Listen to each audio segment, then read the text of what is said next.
I'm supporting Jeremy Corbyn for leader because I think he's the saviour of the Labour Party, to be honest. The Labour Party needs to go back to the voice of the people, and it hasn't been that for, I can't remember when, probably slightly before I was able to vote.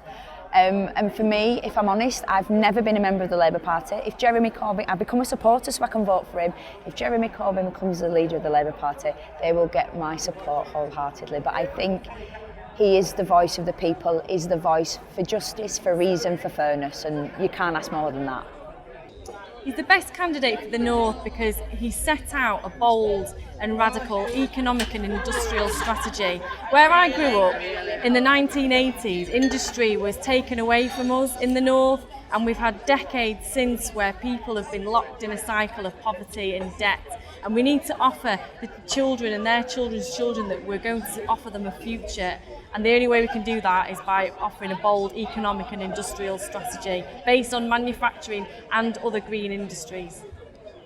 Taking it over the past 3 or 4 decades, Britain had a huge manufacturing base until the decline of the 1970s. The Labour government in the 1970s actually tried very hard to invest in manufacturing, to invest in developing high-tech industry, National Economic Development Council and all that.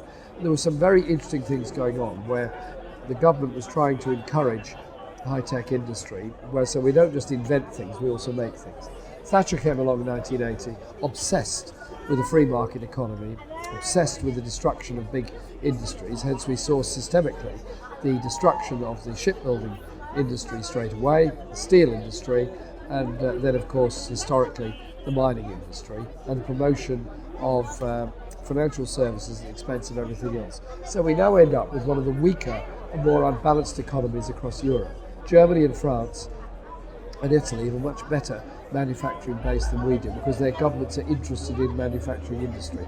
Successive British governments have not been, and we're more interested in importing cheap goods from China rather than promoting economic development here. He's the best candidate for the North because for so long we've basically been shafted up here.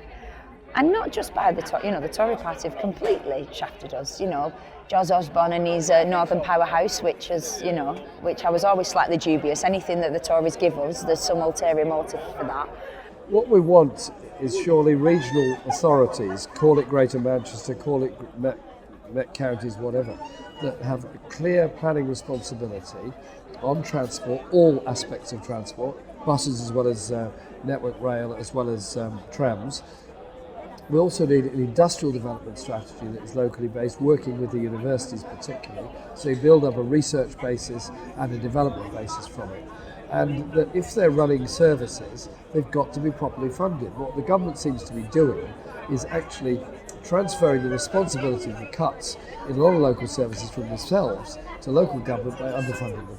We should all aspire to have a decent quality of living for everybody who lives in this country. And that's what Jeremy stands for. And I think people can relate to him. He's a human being first and foremost, and he cares about the people that he represents. He's a thoroughly decent man. I think Tony Benn once said that there are some politicians who are weather vanes and they blow in the wind and they'll tell people what they think people want to hear.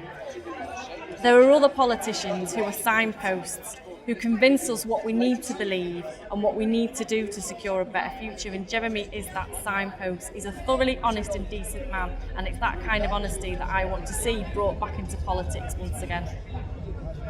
He's what the North needs. We're looking at basic things like, the NHS, cuts to the NHS, cuts to the arts, cuts, our homeless problem, and he speaks to that. He speaks to the grassroots.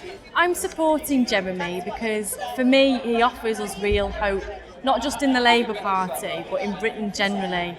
I mean, in 1945 people came back from war to vote for a party that offered real hope, and I think that's what Labour needs to do going forward. The Tories have sold fear for decades and they've done it very, very well. The only chance that we have in winning a general election and changing this country is by selling hope again.